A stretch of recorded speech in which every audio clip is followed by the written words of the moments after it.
Hello everyone, और आज का टॉपिक है तृष्णा चिकित्सम। तो सबसे पहली बात तो अगर हम बात करेंगे तृष्णा रोग की, तो तृष्णा जो होती है, तृष्णा का मतलब बहुत सारी चीजें होती हैं। सबसे पहले तो हम एक बात कहेंगे यहाँ पे कि विसर्प रोग। तो विसर्प रोग इसका जस्ट प्रीवियस चैप्टर है चरक चिकित्सा स्थान में। और विसर्प रोग का उपद्रव प्रायः तृष्णा होती है। तो विसर्प रोग में जब हम पढ़ेंगे तो हम ये देखेंगे कि वो बेसिकली रक्त और पित्त की दुष्टि है, बेसिकली पित्त की दुष्टि है। तो पित्त अगर कहीं किसी भी तरीके से प्रकोपित होता है, अगर उसमें कोई प्रॉब्लम आती है, तो तृष्णा उसका एक कॉमन सिम्टम होता है। तृष्णा एक्चुअली क्या चीज होती है वो हम देखते हैं। तृष धातु से बनी होती है, जिसका मतलब होता है लोभ या आकांक्षा। मतलब कहते हैं ना, जैसे मृग तृष्णा, मतलब अगर जैसे डेजर्ट में हमको अगर मिराज जो दिखाई देता है, तो तृष्णा एक ऐसी चीज होती है जो हमारे मन की लालसा होती है, जो हमारा लोभ होता है, एक आकांक्षा होती है। तो यहां इस केस में हमने तृष्णा क्यों बोला है? तो जब जलीय अंश की कमी शरीर में होती है तो जल का लोभ, बार बार जल पीने की इच्छा। तो इसका मतलब कि अगर किसी तरीके से अगर डिप्लीशन होगा बॉडी के अंदर, अगर कमी आएगी, क्षय होगा, तो जलीय अंश का अगर क्षय होगा, क्लोम और अन्य जो रसवाही नलिकाएं हैं, अम्बुवाही जो स्रोत है, उनके सूखने से, उनके शोषित होने से, जलीयांश की कमी होने से बार बार जल पीने की इच्छा या लोभ या आकांक्षा या तृष्णा होती है। और यहाँ पे नॉर्मल अगर हमको प्यास लग रही है तो हम उसको तृष्णा बोल सकते हैं, लेकिन यहाँ हम चिकित्सा स्थान में चिकित्सा की बात करें तो ऑब्वियसली हम तृष्णा as a disease, as a disorder, अस्वाभाविक रोग रूपी तृष्णा की बात कर रहे हैं। नेक्स्ट आएंगे, नेक्स्ट पॉइंट है जिसका नाम है प्रकार। तो कितने प्रकार की है? तो एक श्लोक है, पंच तृष्णा इति वात पित्त आम क्षय उपसर्गात्मिका। मतलब कि 5 तृष्णाएं होती हैं 5 प्रकार की, वातज, पित्तज, आमज, क्षयज और उपसर्गज। तो वातज ऑब्वियसली हमको पता है, वात इसमें मेजर होता है। वैसे तो हम आगे पढ़ेंगे कि वात और पित्त दोनों के कुपित होने से तृष्णा उत्पन्न होती है, लेकिन जब हम आएंगे इनके क्लासिफिकेशन में, प्रकार में, तो हम एक किसी को स्ट्रीमलाइन करेंगे। इस केस में वातज यानी मोस्टली वातज में वात रिस्पॉन्सिबल होता है, पित्तज में पित्त जो आग्नेय वाला फीचर है वो रिस्पॉन्सिबल होगा, वो प्रीडोमिनेंटली इसको कॉज करेगा। आमज में आम की उत्पत्ति से, क्षयज में अगर बॉडी में किसी फॉर एग्जाम्पल अगर आपको बहुत सालों से कोई रोग हो गया तो आपके जो धातु है उनका क्षय हो जाता है जीर्ण रोगों की वजह से, तो उसके कारण क्षयज। या अगर रस का क्षय, लेकिन यहाँ पे जो हम देखेंगे तो हम देखेंगे कि रस का क्षय होने से, रस धातु के क्षय होने से रस क्षयज तृष्णा। आगे हम पढ़ेंगे वो क्या होता है। उपसर्गज, उपसर्गज का मतलब होता है कि अगर आपको कोई उपसर्ग, आपको कोई बीमारी हो चुकी है, अगर आपको कोई रोग हुआ है, तो उस रोग के लक्षण स्वरूप, उपद्रव स्वरूप जो तृष्णा उत्पन्न होती है उसको हम उपसर्गज तृष्णा बोलते हैं। आगे आते हैं कारण या निदान। तो इसके निदान क्या क्या होते हैं? सबसे पहले तो शारीरिक या मानसिक क्षोभ। ठीक है, तो बेसिकली हम इसको ऐसे याद कर सकते हैं कि याद करने का तरीका यह है कि भय, शोक, क्रोध, जिससे हमको शारीरिक मानसिक क्षोभ होगा। मानसिक क्षोभ होने के कारण व्यक्ति जो है इन चीजों का अत्यधिक सेवन करेगा। किन चीजों का अत्यधिक सेवन? तो अत्यधिक सेवन के सब कैटेगरी में हमारे पास है लंघन, इसका मतलब बहुत ज्यादा उपवास करना। अत्यधिक मद्यपान, अत्यधिक मद्यपान से भी शरीर में रूक्षता और उष्णता बढ़ती है, ओज कम होता है। लंघन से भी वात बढ़ता है, शुष्कता आती है। क्षार, अम्ल, लवण, कटुरस, इनसे भी वात और पित्त दोनों बढ़ते हैं। सूखे रूक्ष अन्न से, शुष्क रूक्ष अन्न से के सेवन से, और आतप सेवन से, इनसे भी वात और पित्त, मोस्टली पित्त बढ़ता है और जलीय अंश की कमी होती है। तो शारीरिक और मानसिक क्षोभ, क्षोभ का मतलब होता है चुभना, मतलब कि अंदर किसी ना किसी तरीके का आपको विषाद है, दुख है, प्रॉब्लम्स है। भय, शोक, क्रोध, ये ऐसी चीजें हैं जिससे पित्त बढ़ता है और पित्त के बढ़ने से तृष्णा जो है वो उत्पन्न होता है लक्षण के रूप में। अत्यधिक, इन चीजों के अत्यधिक करने से लंघन, मद्यपान, क्षार, अम्ल, लवण, कटुरस, रूक्ष यानी सूखे अन्न के सेवन से और आतप सेवन से। फिर हम देखेंगे कि जीर्ण रोग, अगर आपकी बॉडी में जीर्ण रोग है तो उन जीर्ण रोगों की वजह से, हम ऐसे सीक्वेंस में याद करेंगे, जीर्ण रोग की वजह से धातु क्षय की वजह से शरीर कृश होता जाता है, पतला होता जाता है। और अगर हम वमन विरेचन के अति योग करते हैं तो उससे भी तृष्णा उत्पन्न होती है। तो क्या क्या चीजें हमने पढ़ी निदान में? शारीरिक मानसिक क्षोभ, भय शोक क्रोध, अत्यधिक में यहाँ पे 5 चीजें हैं: लंघन, अत्यधिक मद्यपान, अत्यधिक क्षार अम्ल लवण और कटुरस के सेवन से, अत्यधिक सूखे अन्न के सेवन से और अत्यधिक आतप सेवन से। फिर अगर हमारी बॉडी में जीर्ण रोग है, धातु क्षय हो रहा है, शरीर कृश हो रहा है और वमन विरेचन के अति योग।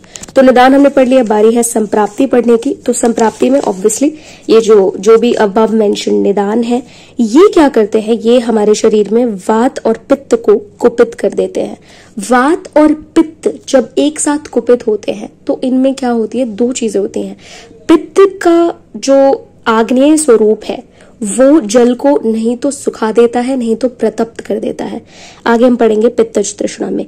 वात शोषण करता है, तो ये दोनों मिलकर के शारीरिक सौम्य धातु का शोषण करते हैं। शारीरिक सौम्य धातु के बाद एक जो इंपॉर्टेंट पॉइंट है वो ये है जिह्वामूल, गला यानी कंठ, तालु और क्लोम, इनकी जो रसवाहिनी नलिकाएं हैं वो शोषित हो जाती है। तो 4 इंपॉर्टेंट है: जिह्वामूल, गला, तालु और क्लोम। इनकी रसवाहिनी जो नलिकाएं हैं उनका शोषण हो जाने से, उनके सूख जाने से तृष्णा रोग उत्पन्न होता है। जिसके बाद एक लाइन इन्होंने कही है कि पीतम पीतम ही जलम शोषयत्ताक्तो हो न यति शमम। इसका मतलब कि बार बार जल पीने की इच्छा उत्पन्न होती रहती है और बार बार जल पीने पर भी तृप्ति नहीं होती है, तृष्णा रहती है, आकांक्षा रहती है, लोभ रहता है। तृप्ति नहीं होती है जल पीने के बावजूद भी, शोषण हो जाने से, और हमें बार बार जल पीने की इच्छा होती रहती है। अब हम देखेंगे इसका पूर्व रूप। तो सबसे पहले तो प्राग रूपम मुख शोषः। तो पूर्व रूप या प्राग रूप, पूर्व रूप का मतलब जो आपके लक्षण के पहले आता है। तो इसमें पूर्व रूप क्या हुआ? मुख शोषः, मतलब मुख का सूखना, ये तृष्णा का पूर्व रूप है। इसके अलावा लक्षणों का यानी कि रूप का न्यून या फिर अल्प होना, ये भी पूर्व रूप है। मतलब आगे जो हम पढ़ेंगे ये सारे जो लक्षण हैं, ये अगर अल्प रूप में उपस्थित हो तो भी वो पूर्व रूप के अंतर्गत आता है। और इसका स्वरूप या लक्षण जो होता है वो है स्वलक्षणम सर्वदा आम्बु कामित्वम। स्वलक्षणम सर्वदा अम्बु कामित्वम। तो सबसे पहले तो प्राग रूप अपना मुक्षोषः है, और स्वलक्षणम सर्वदा आम्बु कामित्वम, और लक्षणों का न्यून या हल्का होना, ये जो है हमारे पूर्व रूप की कैटेगरी में आएगा। आगे हम देखते हैं लक्षण। तो लक्षण का श्लोक है: मुख शोष, स्वर भेद, भ्रम, संताप, प्रलाप, संस्तंभान, तालु ओष्ठ कंठ जिह्वा कर्कशताम, चित्तनाशम च, जिह्वा निर्गमम अरुचिम, बाधिर्यम मर्मदूयनम सादम, तृष्णोद्भूता कुरुते। अच्छा, अब हम इसको कैसे करेंगे? जैसे आई थिंक चरक पढ़ने का बेस्ट तरीका यह है कि अगर आपको अपने आंसर्स प्रोड्यूस भी करने हैं, just in case if you have to write an answer in exam, तो आपको ऐसे लिखना चाहिए कि आपने जो श्लोक है उस श्लोक का जो एक, फॉर एग्जाम्पल एक पॉइंट है, एक 2-3 वर्ड्स है जो एक पॉइंट को बताते हैं, आप सीधे उन पॉइंट्स को लिखे और उसके बाद फिर उसको चाहे तो एक्सप्लेन कर सकते हैं, अदरवाइज एक्सप्लेनेशन की जरूरत नहीं है। एग्जामिनर देख लेता है कि यू हैव एन आइडिया, आपको नॉलेज है।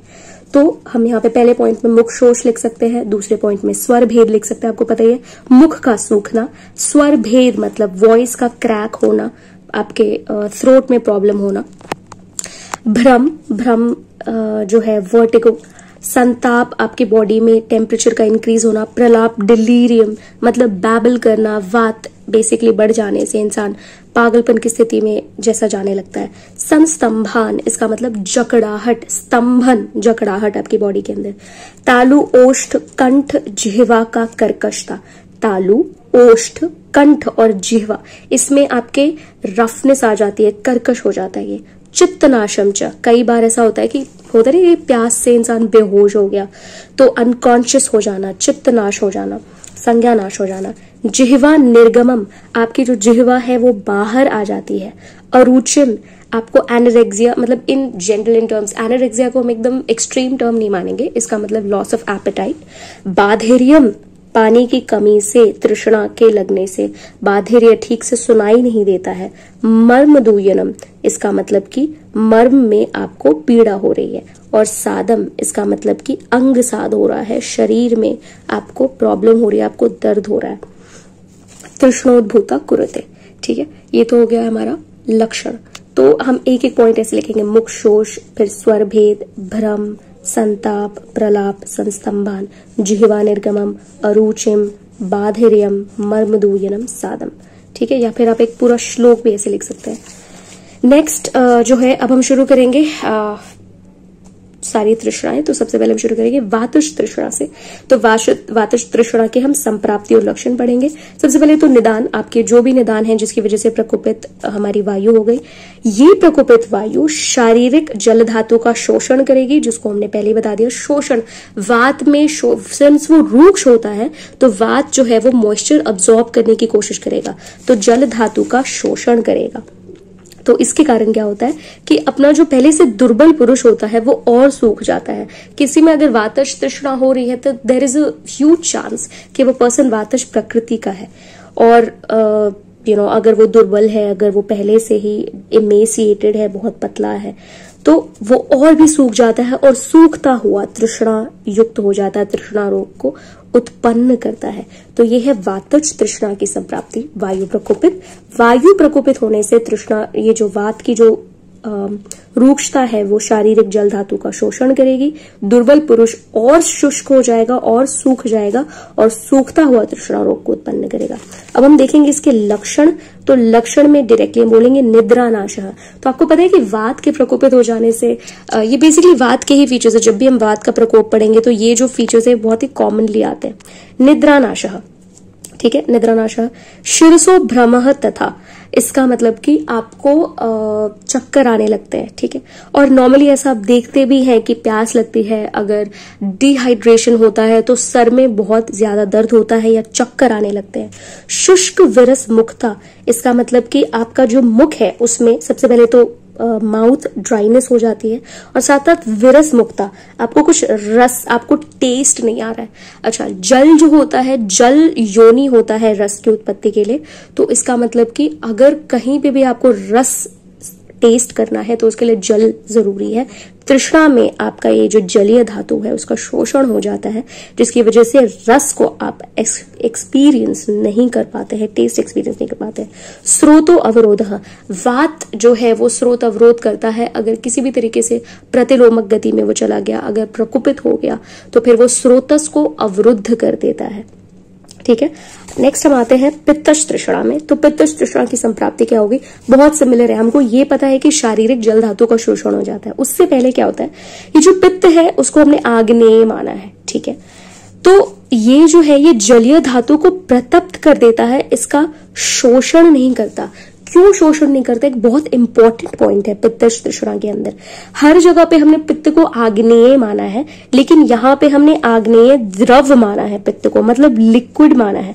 तो लिक्विड हमको पता है लिक्विड सुखा नहीं सकता है, लेकिन अगर गर्म लिक्विड होगा तो वो उसके टेम्परेचर को बढ़ा सकता है, राइट। तो जलीय धातु को प्रतप्त कर सकता है, उसके टेम्परेचर को बढ़ा सकता है, उसको गर्म कर सकता है।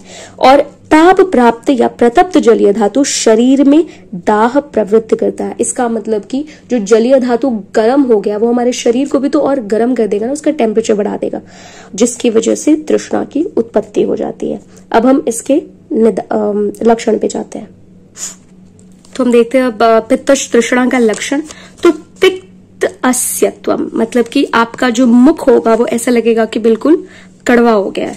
शिरसो दाह, सिर में आपको दाह की उपस्थिति लगेगी, मतलब कि आपका एकदम सिर गर्म हो जाएगा और एकदम जलने लगेगा। शीत अभिनंदता, शीत अभिनंदता मतलब कि शीतल जो पदार्थ है उनको सेवन करने की इच्छा बहुत ज्यादा।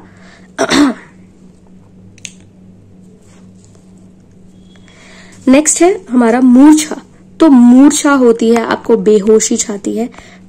पीताक्षी मूत्रवर्चः त्वम आकृति, मतलब कि आपका जो अक्षी मूत्रवर्चः त्वम आकृति, जो आपकी आंखें होती है, यूरिन, फीसीज, इन सब का कलर पीताक्षी, इसका मतलब कि पीत वर्ण का हो जाता है।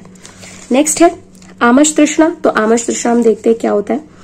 तो आमज ऑब्वियसली तो आम से उत्पन्न होगा। अब आम रस से उत्पन्न होता है तो ये भी आम और पित्त, तो हमको पता है कि पित्त का जो इंपॉर्टेंस होता है डाइजेशन के अंदर, तो किसी ना किसी तरीके से अगर आम की उत्पत्ति हुई है तो पित्त कहीं ना कहीं गड़बड़ हुआ है, तो आम और पित्त से उत्पन्न होने के कारण ये आग्नेय माना गया, तो ये भी आग्नेय माना गया। अब ये भी क्या करेगा, प्रतप्त वाला काम करेगा और शोषण करेगा, शोषण नहीं करेगा, I am sorry, that's the point, ये ही कैच है कि शोषण नहीं करता है, प्रतप्त कर देता है, क्योंकि यहाँ पे हमने इसको द्रव माना है, ठीक है, और तृष्णा उत्पन्न करेगा। इसके लक्षण अरुचि, आधमान, कफ प्रसेकोच, ये हम नॉर्मली आम में देखते हैं, जहां पे भी आम की उत्पत्ति होती है तो आम जो होता है उससे अरुचि होती है, आधमान होता है। आधमान आपको पता है वात का भर जाना, जो आपका कुक्षी है उसके अंदर, और कफ प्रसेको, कफ उत्पन्न जो कफ की जो प्रवृत्ति है वो बढ़ जाती है, आपका बहुत ज्यादा आपको ऐसा लगता है कि आप स्पिट कर रहे तो कॉफ निकल रहा है आपके उसमें से। तो अब हम लक्षण देखते हैं आमज का। तो उसमें है अरुचि, आधमान, कफ प्रसेकोच। तो अरुचि ऑब्वियसली यहाँ पे आपको खाने की इच्छा नहीं होगी आम रस की उत्पत्ति के कारण। आधमान होगा वात के बढ़ जाने से, बहुत ज्यादा आटोप और आधमान जैसी सिचुएशंस होती हैं। कफ प्रसेको, कफ जो है वो निकलेगा बहुत ज्यादा, कफ प्रसेकोच। तो ऑब्वियसली हम देखते हैं कि आम की उत्पत्ति में ऐसे ही होता है जैसे कफ बढ़ गया है और डाइजेशन ठीक से कैरी आउट नहीं हो पा रहा है। नेक्स्ट हम देखते हैं रस क्षयज तृष्णा। क्षयज या रस क्षयज, तो हमको पता है कि शरीर जो होता है वो रस धातु से उत्पन्न होता है, और रस धातु पानी से यानी कि जल धातु से, जल से उत्पन्न होता है। तो अगर रस की कमी है, इसका मतलब जल की कमी है, इसकी वजह से तृष्णा हो रही है, ठीक है। इसके लक्षण देखते हैं। दीन स्वरः, इसका मतलब कि आपकी जो आवाज आएगी वो बहुत ही धीरे से आएगी, बहुत ही कमजोर आएगी। प्रताम्यन, इसका मतलब कि आंखों के आगे जो है वो अंधेरा छा जाता है। और सन शुष्क हृदय गल तालु, इसका मतलब कि शुष्क हो जाएंगे हमारे हृदय, गल, तालु, इनमें ये सूखे हो जाएंगे। गला जो है, तालु जो हमारा हृदय प्रदेश है, वहां पे चेस्ट में हमको ऐसा फील होगा कि यहाँ पे शोषण आ गया है, यहाँ पे सूखा हो गया। उपसर्गज तृष्णा की बात करेंगे तो कुछ रोग हैं जैसे कि ज्वर, प्रमेह, क्षय, शोष और श्वास। इन रोगों से, इन स्पेसिफिक, वैसे तो हमने स्ट्रीमलाइन कर दिया, बहुत सारे रोग हैं, लेकिन उनमें भी अगर इन रोगों से अगर पीड़ित है रोगी तो उसके केस में उपद्रव स्वरूप में शोषण करने वाली शरीर का भयंकर, अत्यधिक कष्टदायी भयंकर रूपी जो भृश रूपी तृष्णा होती है, जिसको हम उपसर्गज तृष्णा बोलते हैं। और अगर ये तृष्णा किसी कृषित व्यक्ति में, किसी पहले से बीमार व्यक्ति में, दुर्बल व्यक्ति में होती है तो वो और भी कष्टदायी और भृश स्वरूप की होती है।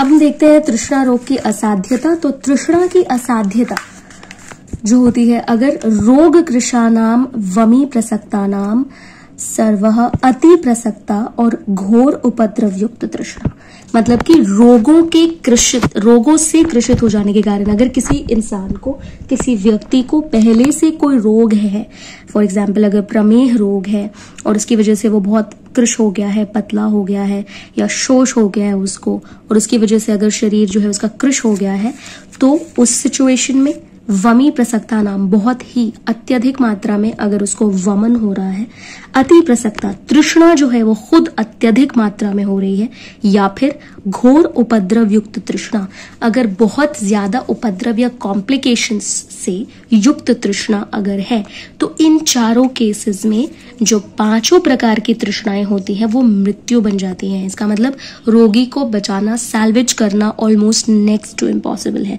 तो इसीलिए ऐसे इन सिचुएशंस वाले जो तृष्णा रोग होते हैं वो असाध्य होते हैं, ठीक है। और यहाँ पे इन लोगों ने बताया कि तृष्णा में पित्त और वायु का महत्व क्या है। तो इन्होंने कहा है कि जो तृष्णा होती है वो अग्नि और वायु इन्हीं से उत्पन्न होती है। ये शोषण करते हैं और प्रतप्त करते हैं, और अगर ये अपना काम ना करे तो तृष्णा भी उत्पन्न नहीं होगी। तो दोनों की जरूरत पड़ती है। तो अब हम आते हैं सुश्रुत के अनुसार अन्नजा और मध्यजा तृष्णा। तो पहले ही चरक ने 5 प्रकार की तृष्णाओं को मेंशन कर दिया था, पंच तृष्णाएं थी। यहाँ पे सुश्रुत ने 2 अलग अन्नजा और मध्यजा, यानी कि अन्न की वजह से जो तृष्णा होती है और अत्यधिक मद्यपान की वजह से जो तृष्णा होती है, उनको अलग कैटेगरी में क्लासिफाई किया है।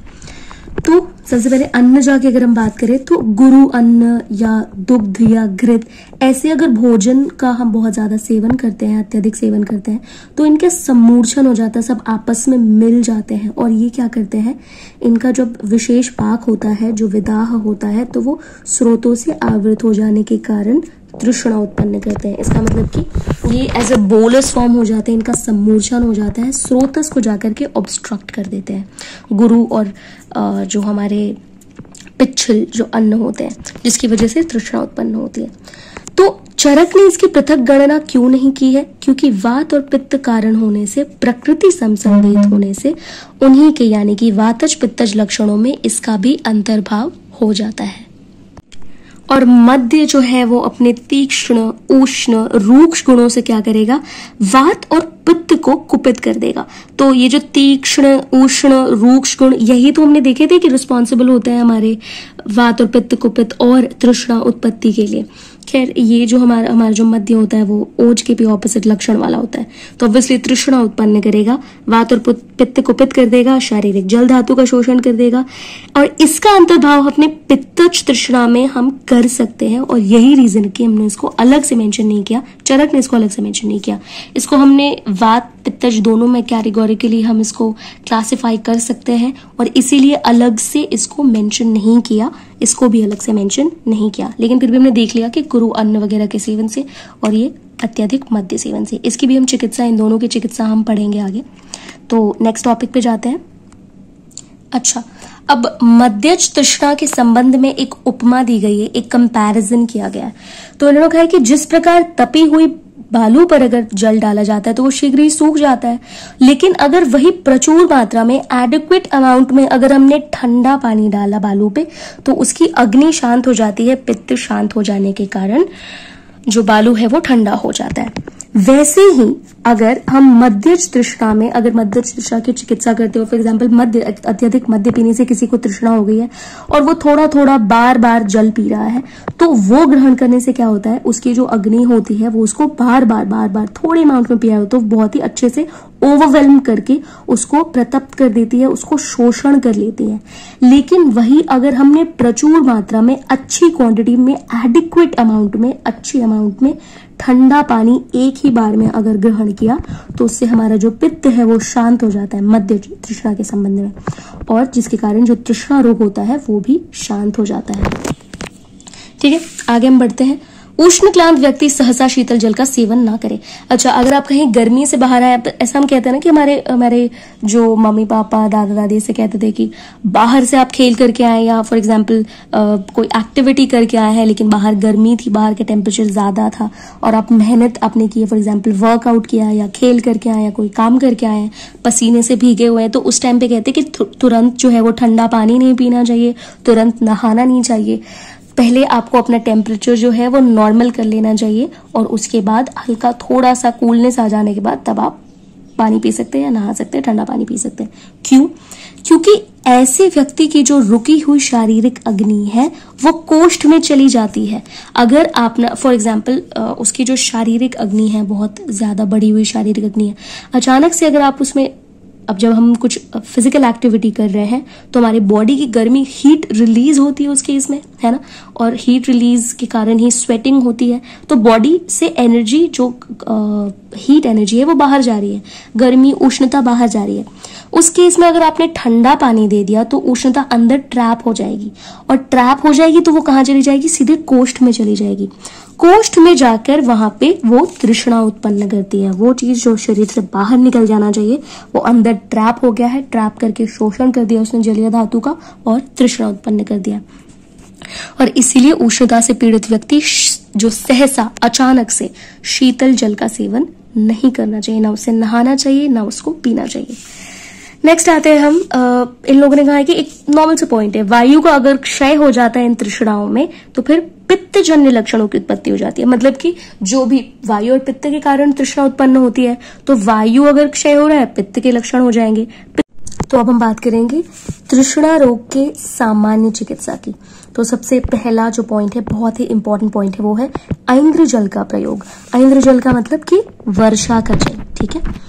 अच्छा, अब हम देखते हैं ऐन्द्र या महेंद्र जल का जो प्रयोग है वो कैसे करते हैं, क्यों करते हैं एक्चुअली।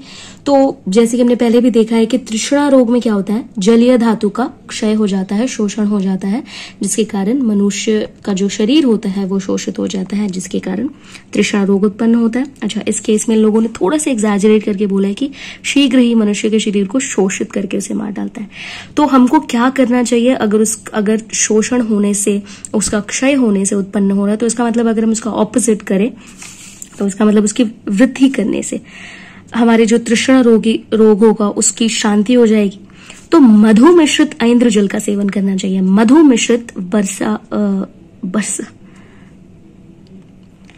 मधु मिश्रित ऐन्द्र जल का सेवन करना चाहिए। मधु मिश्रित हमारा जो वर्षा का जल है उसका सेवन करने से तृष्णा रोग जो होता है उसकी शांति होती है।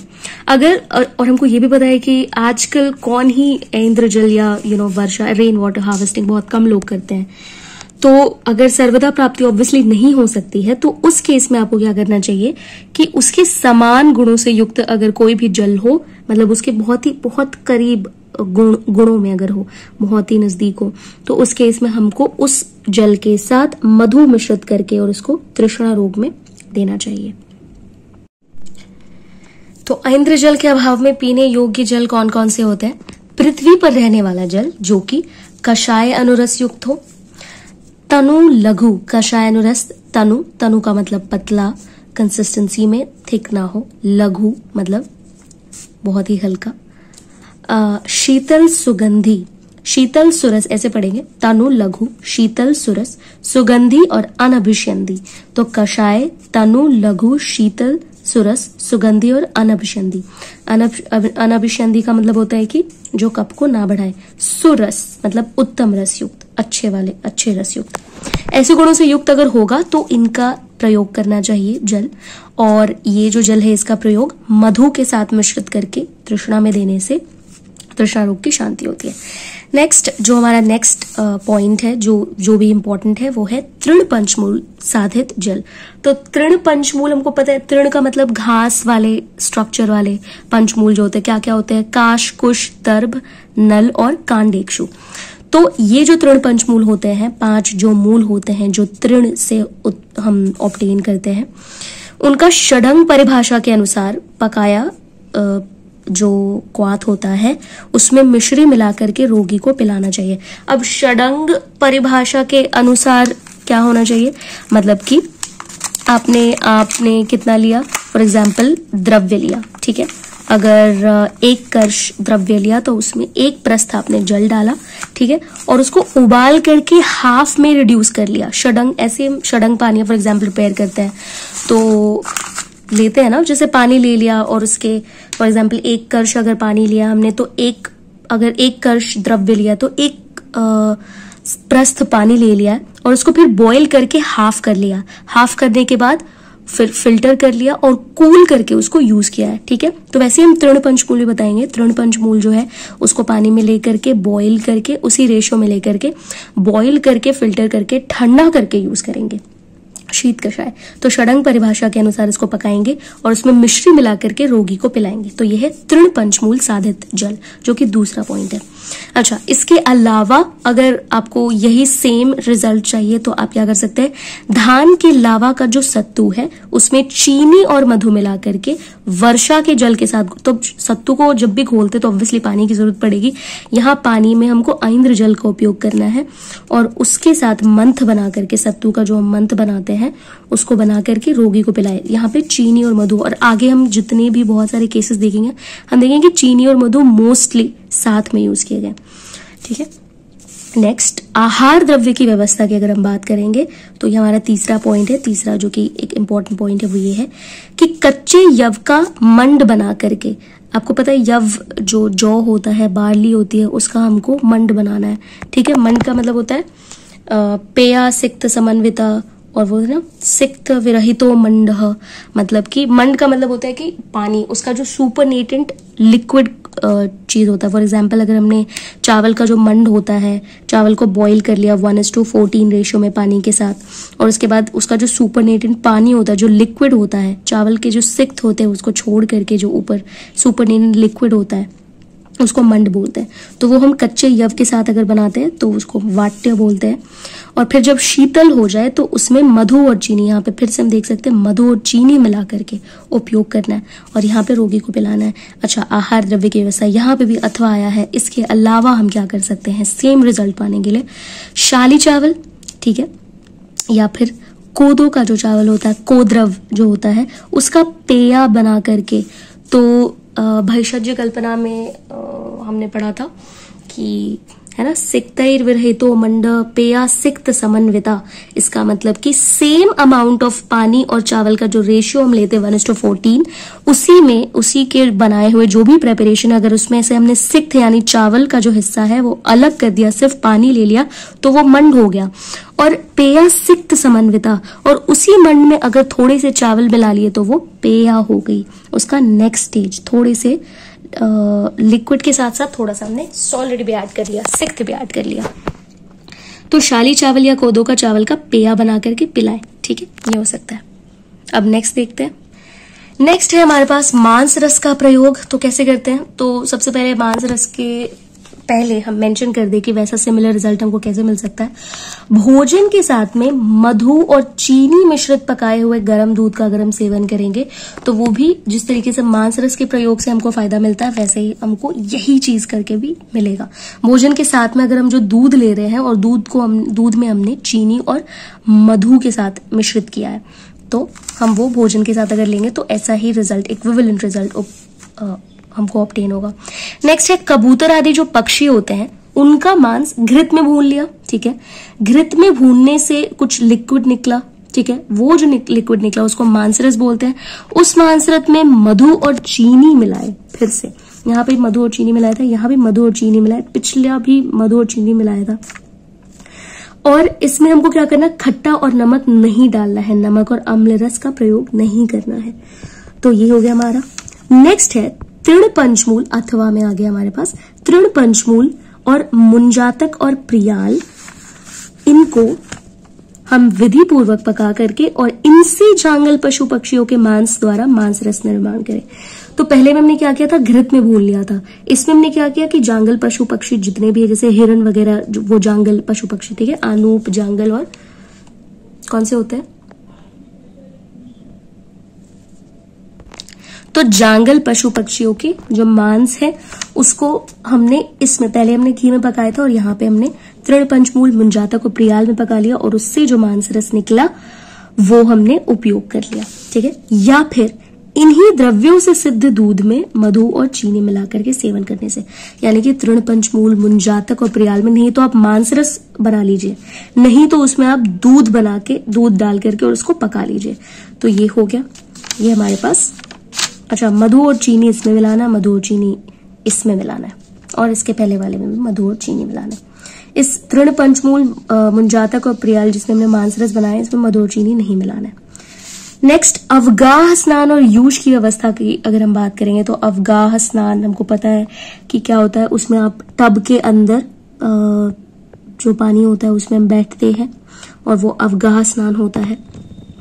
तो रोगी के शरीर पे सबसे पहले तो हमको शतधौत घृत का मर्दन करना है।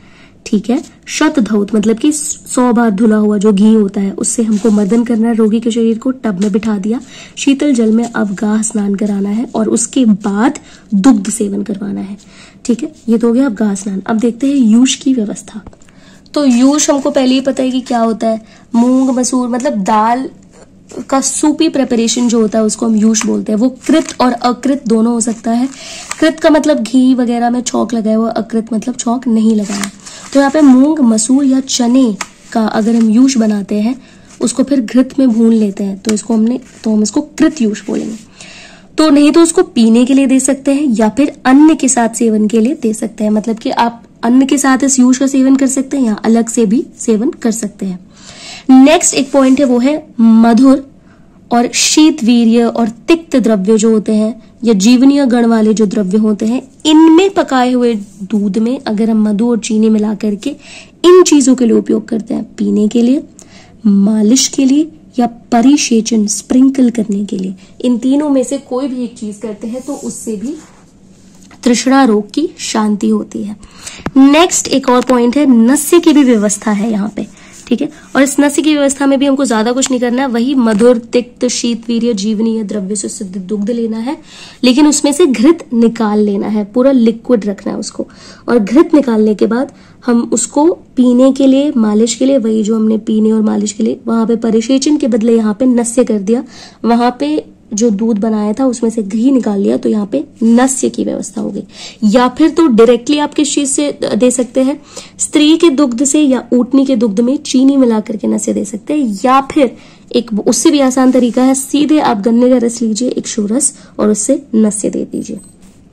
हम देखते हैं कि तृष्णा नाशक गंडूश की भी व्यवस्था है। अच्छा, गंडूश और कवल में फिर क्या डिफरेंस होता है? गंडूश का मतलब होता है कि हम जो धारण करते हैं मुंह के अंदर, और कवल में हम उसको हिलाते भी हैं, उसका मूवमेंट भी कराते हैं मुंह के अंदर, ठीक है। तो गोदुग्ध, इक्षुरस और गुड़ोदक यानी कि ओदक गुड़ का शरबत और मिश्री का शरबत, फिर मधु और सीधू। सीधू क्या है? अनबॉइल्ड शुगर केन जूस या फिर मोलासिस का रम होता है। मोलासिस जो होता है वो बेसिकली एक बाई प्रोडक्ट होता है शुगर केन के प्रोडक्शन।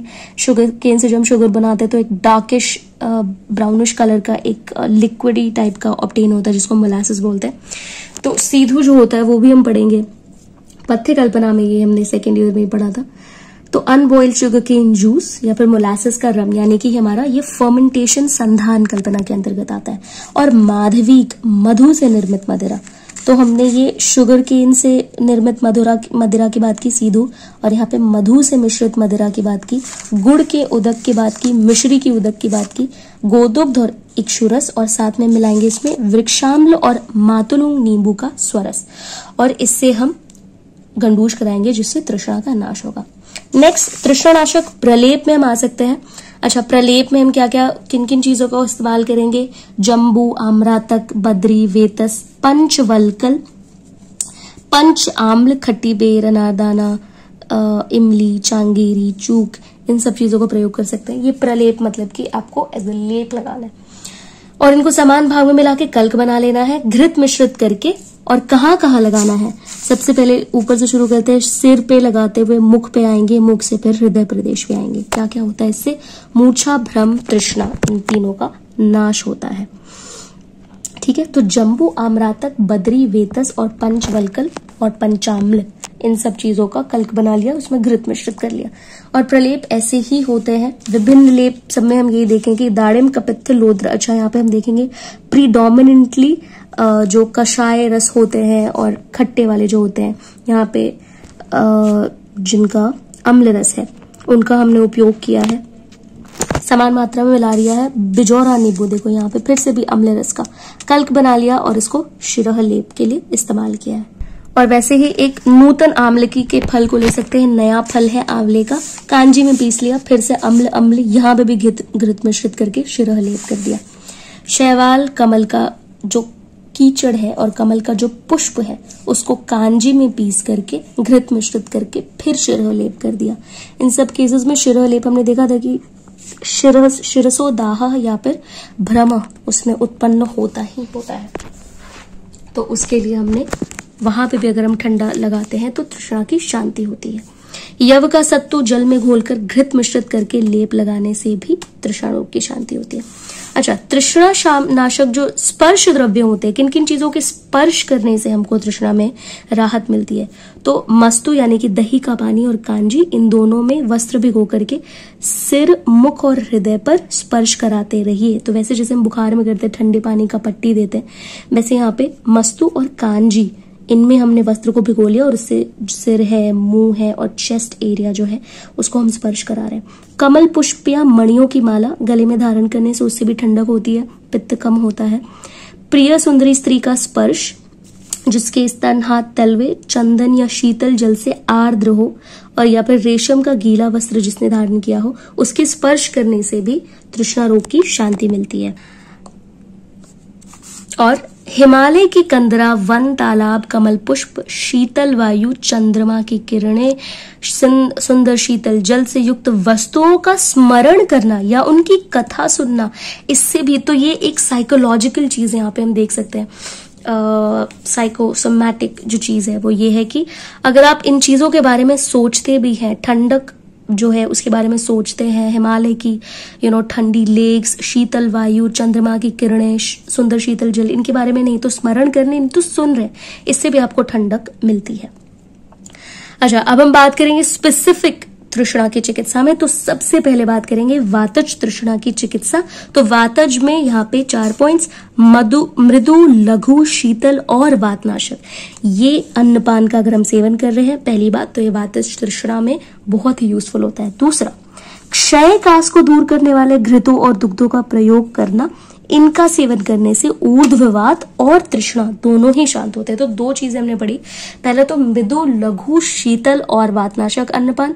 दूसरा, क्षय और कास में जो भी हम औषधियां, जो भी हम घृत और दुग्ध जो यूज करते हैं, उनका यूज हम वातज तृष्णा के भी लिए कर सकते हैं। नेक्स्ट, जीवनीय गण से विधि पूर्वक पकाए गए दूध और घृत जो होते हैं वो वात पित्त जन्य तृष्णा रोग में प्रयुक्त होते हैं। इसका मतलब कि इसमें भी यूज करते हैं, इसमें भी यूज कर सकते हैं, या फिर इन दोनों का जो सामान्य जो तृष्णा होती है उसमें हम उपयोग कर सकते हैं। नेक्स्ट है पित्तज तृष्णा की अगर हम चिकित्सा की बात करें तो द्राक्षा, चंदन, खरजूर और उशीर, इनसे पकाए हुए जल के शीतल होने पे मधु मिला करके, द्राक्षा, चंदन, उशीर और खजूर, तो इनसे पका लिया हमने जल को, शीतल कर लिया, उसमें मधु मिला लिया, मधु मिला करके सेवन कर लिया, तो उससे हमारे पित्त की शांति हो जाती है। अच्छा, क्षीरी वृक्ष, मधुर और शीतवीर्य औषधियों से बनाए शीत कषाय में, इसमें हमने चीनी और मधु मिला लिया और मिट्टी के ढेले में आग लगाकर बुझाकर पी लिया उसको। तो ये जो मिट्टी के ढेले वाला जो पैटर्न है वो हम अभी आगे 2-3 में और देखेंगे। जैसे कि एक और जो इम्पोर्टेंट है वो ये है मृतिका संस्कृत शीतल जल का प्रयोग। तो लोहित शाली तंडुल, खरजूर, परुषक, उत्पल, द्राक्षा, ये जो चीजें हैं, लोहित शाली तंडुल मतलब कि लाल चावल, और खरजूर ले लिया हमने, पिंड खजूर जो होता है, परुषक यानी फालसा, उत्पल ले लिया हमने जो नीला जो कमल होता है, और द्राक्षा ले लिया हमने जो द्राक्षा, और फिर हम देखते कि क्या है मधु और पक्वलोष्टमेव च जले स्थितम शीतलम पेयम। इसका मतलब पकी हुई मिट्टी का जो ढेला होता है उससे, और संस्कृत जो पानी है, इन जो छेयों से संस्कृत पानी है उसमें हम मधु मिला करके जब पीते हैं तो फिर उससे तृष्णा रोग की शांति होती है। उसी को हमने थोड़े अलग प्रपोर्शन में देख लिया कि 1 प्रस्थ लोहित शाली में 8 गुना जल डाल दिया, उसमें लोध्र और मधु और अंजन और उत्पल मिला दिया, और फिर यही चीजें हैं, मिट्टी के ढेलों को पुनः पुनः प्रतप्त करके उसके जल में निर्वाप करके कुछ समय बाद जल के स्थिर हो जाने पर फिर उसको ऊपर से हमने निथार लिया है। फिर जब वो ठंडा हो जाए तो उसको मधु में मिश्रित कर लिया और नवीन मिट्टी के पात्र में रख दिया। तो आपको इतना भी याद करने की जरूरत नहीं है। मेजरली पित्त की चिकित्सा में सबसे पहले तो हमारा द्राक्षा, चंदन, उशीर और खरजूर जो जिससे हमने शीत कषाय बनाया था उसमें आपको मधु मिला करके दे देना है पित्तज के लिए। और क्षीरी वृक्ष, मधुर और शीत वीर्य औषधि से बनाए शीत कषाय में चीनी और मधु मिला करके। और तीसरा आप लिख सकते हैं मृतिका संस्कृत शीतल जल, मतलब लोहित शाली तंडुल, खरजूर, परुषक, उत्पल, द्राक्षा और पक्वलोष्टम, इसमें मधु मिला करके इससे संस्कृत जो जल होता है उसको देने से पित्तज तृष्णा में शांति मिलती है।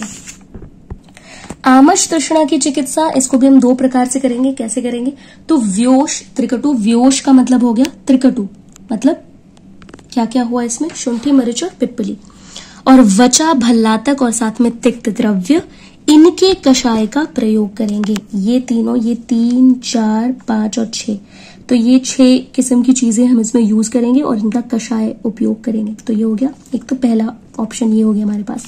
दूसरा है कि अगर वमन रोग है, वो भी कौन सा, कफजन्य वमन रोग। हमको पता है कि आम में कफ की दुष्टि ही होती है और पित्त की भी ऑब्वियसली। तो ऐसे रोग की जो चिकित्सा में जो उपयुक्त औषध होते हैं, अगर हम वो औषध यहाँ यूज करते हैं तो इसमें शांति मिलती है तृष्णा रोग में। फिर हम बात करेंगे उपद्रव की चिकित्सा की। तो तृष्णा रोग में नेक्स्ट हमारे पास है क्षयज तृष्णा। तो क्षय यानी कि रस क्षयज तृष्णा जो होती है, उसकी हम चिकित्सा कैसे करेंगे। क्षय के समान मनुष्यों में भयंकर क्षयज तृष्णा रोग होता है, क्षय के समान, ठीक है, धातु क्षय के समान। और इसकी हमको चिकित्सा कैसे करनी चाहिए। तो क्षत क्षीण और शोष में जो उपयुक्त औषधियां होती हैं, उनको जब हम यूज करते हैं तो यहाँ पे फायदा होता है। क्षत क्षीण में क्या क्या चीजें हो गई, जैसे अमृत प्राश घृत, स्वदंष्ट्रा आदि घृत, सर्पी गुड़, सैंधव आदि चूर्ण। शोष में हम क्या क्या चीजें यूज करते हैं, दुरालभा आदि घृत, जीवंती आदि घृत, मांसरस साधित घृत। ये जो चीजें हैं, इनको अगर हम उपयोग करते हैं क्षयज तृष्णा में, तो उसकी अच्छे से चिकित्सा हो जाती है। नेक्स्ट है मध्यस्थ तृष्णा, जो वही जो सुश्रुत ने बताया था। इसमें हम 2 चीजें कर सकते हैं। पहले तो एक्चुअली बेसिकली एक ही चीज है। नेक्स्ट है मध्यस्थ तृष्णा। तो मध्यस्थ तृष्णा में हम क्या करते हैं, मध्यज वही जो सुश्रुत ने मेंशन किया था अलग से, जिसको चरक ने पित्त के अंतर्गत ही माना था। तो हम इसमें क्या करते हैं, अर्ध भाग मदिरा लेते हैं और बाकी अर्ध भाग में खट्टे अनार का रस, सेंधा नमक और जावित्री जायफल जो होते हैं, ऐसे सुगंधी द्रव्य होते हैं, उनको मिला करके और तब हम उस मदिरा का सेवन कराते हैं। ये विपरीत अर्थकारी चिकित्सा के अंतर्गत आता है। इसका मतलब कि वो चीज जिसके कारण रोग उत्पन्न हुआ है, उसी को हमने दिया है ताकि रोग ठीक हो जाए, ठीक है। तो ये विपरीत सिद्धांत हुआ, लेकिन फिर भी ये इफेक्टिव होता है, ये चिकित्सा होती है। नेक्स्ट एक हमने पढ़ा था, याद है, उष्ण क्लांत व्यक्ति को अगर सहसा शीतल जल, तो शीतल जल से स्नान करने में उत्पन्न जो तृष्णा होती है, उसमें हम क्या कर सकते हैं, आधा जल मिली मदिरा का सेवन कर सकते हैं, या फिर गुड़ आंबू का पान कर सकते हैं। गुड़ आंबू मतलब कि गुड़ का शरबत, ठीक है, उससे भी राहत मिलती है। नेक्स्ट हम आते हैं अन्नजा या फिर, तो अन्नजा या भुक्तज तृष्णा में हम क्या चिकित्सा करते हैं। सबसे पहले अगर उपवास करने से उत्पन्न तृष्णा हुई है, तो उसमें यवागु, मंड, पेया, इन सब चीजों का हम उपयोग करवाते हैं। तो यवागु, मंड, पेया बेसिकली स्टेजेस हैं। अगर हमने मंड जो होता है, जो सुपर लिक्विड होता है, अगर वो सिक्त विरहित होता है, उसमें कोई कण नहीं होता है, कोई पार्टिकल नहीं होता है, बस लिक्विड होता है, तो उसमें मंड विरहित, सिक्त विरहितो मंड, पेया सिक्त समन्विता, अगर हमने उसमें थोड़ा सा सिक्त इंक्लूड कर लिया तो वो पेया होगा। और यवागु बहुसिक्ता, तो इसका मतलब यवागु में थोड़ा और ज्यादा क्वांटिटी में हमने सिक्त ले लिया, चावल ले लिया या कण ले लिए अन्न के, तो वो यवागु आ गया।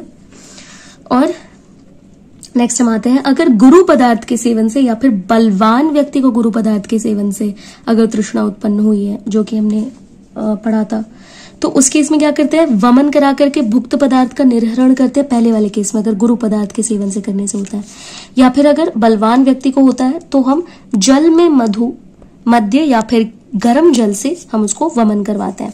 तो वमन ही करवा रहे हैं, लेकिन दूसरे वाले में हमने थोड़ा सा मध्य मिला दिया जल में, या फिर थोड़े से गर्म जल से वमन करवा दिया। सेम ही बात है। तीसरा एक इंपॉर्टेंट है इसमें, वो ये है कि पिप्पली के दाने को रोगी जब चबा लेता है और उससे जब उसका मुख साफ हो जाता है, मुख में वैशद्य आ जाता है, तो उस केस में आपको यव का सत्तू चीनी मिला करके जल में घोल करके पान करना चाहिए। अच्छा, कुछ एक्स्ट्रा टॉपिक्स इसमें ये हैं, जैसे पोषण चिकित्सा की अगर हम बात करेंगे तो पोषण चिकित्सा में क्या क्या है। बलवान व्यक्ति को अगर तालू में शोष हो रहा है तो उसमें तृष्णा में हितकर जो भी घृतपान है, जो हमने पहले मेंशन किया था, वो आप करवा सकते हैं। अगर दुर्बल व्यक्ति को तालु शोष हो रहा है तो घृत में भूने यानी कि गोदुग्ध स्निग्ध मांसरस का पान। इसमें बलवान व्यक्ति में हमने डायरेक्टली घृत पान करवा दिया, यहाँ पे हमने घृत का छौंक लगा करके करवाया दुर्बल व्यक्ति में। पीड़ित का शरीर अगर बहुत ज्यादा रूक्ष या दुर्बल है तो नहीं तो गोदुग्ध का सेवन करना चाहिए, ठीक है, जिससे वृंगण होगा। नहीं तो आप बकरे का मांस यानी कि यहाँ पे मांस रस का सेवन करवा रहे हैं, जो कि शीतल होता है, हृदय होता है, मधुर होता है और हृदय के लिए हितकर होता है, ठीक है। नहीं तो गोदुग्ध, नहीं तो बकरे का मांस यानी कि मांस रस का सेवन करवा रहे हैं। अच्छा, मूर्छागत तृष्णा की चिकित्सा कैसे करनी चाहिए, एक पॉइंट है जिसमें बार बार मूर्छा हो रही है, तो रक्त पित्त में प्रयुक्त औषध जो होते हैं वो हमको उपयोग करना चाहिए। मतलब शीतल और तिक्त द्रव्यों से युक्त जो औषध होते हैं वो हमको प्रयुक्त करना चाहिए मूर्छागत तृष्णा के अंतर्गत। अच्छा, शीतल जलपान में कौन कौन से योग्य वाली तृष्णा होती है, जिसमें ऐसी तृष्णा जिसमें शीतल जल का उपयोग करना चाहिए, ऐसी तृष्णा जिसमें उष्ण का उपयोग करना चाहिए, और ऐसी जिसमें अल्प। तो शीतल में क्या क्या होना चाहिए, वही जो पित्त को प्रकोपित करते हैं, जैसे तृष्णा, दाह, मूर्छा, भ्रम, क्लम, मदात्य, रक्त दोष, विष सेवन। इन सब के केस में अगर पित्त के कारण वृद्धि हो रही है, पित्त की वृद्धि हो रही है, तो शीतल जलपान। और सन्निपातज यानी कि वात पित्त कफ तीनों इन्वॉल्व है, तो गर्म करके जल को, उष्ण जो जल है उसको शीतल करके जो जल प्राप्त होता है उसका हमको सेवन करना चाहिए। इन सभी चीजों में हम देख सकते हैं कि जो पित्त है वो बढ़ जा रहा है, ठीक है, तो शीतल जल की आवश्यकता होगी। उष्ण जलपान किन चीजों में करने चाहिए, तो हिक्का, श्वास, नूतन ज्वर, पीनस रोग, पार्श्व रोग, इसमें हम देख सकते हैं वात भी बढ़ रहा है, कफ बढ़ रहा है, गले के रोग, घृत पान के पश्चात यहाँ पे आवृत कर देता है जो स्रोतों को, ठीक है, कफ बढ़ जाने से। या फिर कफवात जन्य जो दोष स्त्यान हो गया, मतलब कि दोष अपनी जगह से हट चुका है, उस केस में वमन आदि द्वारा शीघ्र ही शरीर का शोधन किया गया हो। या फिर वमन आदि जो अगर वमन विरेचन किया हुआ हो और इसे शरीर का एकदम शोधन किया गया हो, तो उससे वात वगैरह अगर बढ़ गया हो, इन सारे केसेस में हमको गर्म जल, उष्ण जलपान का सेवन कराना चाहिए, ठीक है। और अल्प जलपान के योग्य कौन कौन से रोग होते हैं, पांडु, उदर, पीनस, प्रमेह, गुल्म, मंदाग्नि, प्लीहा, अतिसार।